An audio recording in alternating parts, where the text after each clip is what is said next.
સુરત શહેરના અલથાણ વિસ્તારમાં રહેતી અને ધોરણ 10માં અભ્યાસ કરતી સગીરા પસાર થઈ રહી હતી ત્યારે 45 વર્ષીય વિધર્મી શખ્સે તેનો અચાનક હાથ પકડી લીધો હતો। ઇસમ દ્વારા સગીરાની છેડતીને પગલે સ્થાનિકોમાં રોષ ભભૂકી ઉઠ્યો હતો। ઉશ્કેરાયેલા લોકોએ આરોપીને પકડી પાડ્યો હતો। આ ઘટનાની જાણ થતાં જ પોલીસ વાન ઘટના સ્થળે પહોંચી હતી। તે સાથે જ બેકાબુ ટોળાએ પોલીસની હાજરીમાં જ યુવકને માર માર્યો હતો। પોલીસે માંડ યુવકને ટોળાની ચુંગાલમાંથી છોડાવીને પોલીસ મથકે લઈ ગઈ હતી। આ બાબતની જાણ થતાં જ સગીરાના પરિવારજનો ઉપરાંત સ્થાનિકો પણ અલથાણ પોલીસ મથકે પહોંચી ગયા હતા।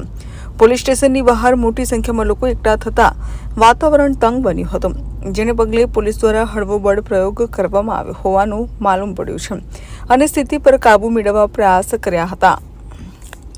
અભિપ્રાય ન્યૂઝ સુરત। વધુ સમાચાર જોવા માટે અમારી YouTube ચેનલને સબસ્ક્રાઇબ કરો અને જોડાયેલા રહો ફેસબુક, ઇન્સ્ટાગ્રામ અને ટ્વિટર પર।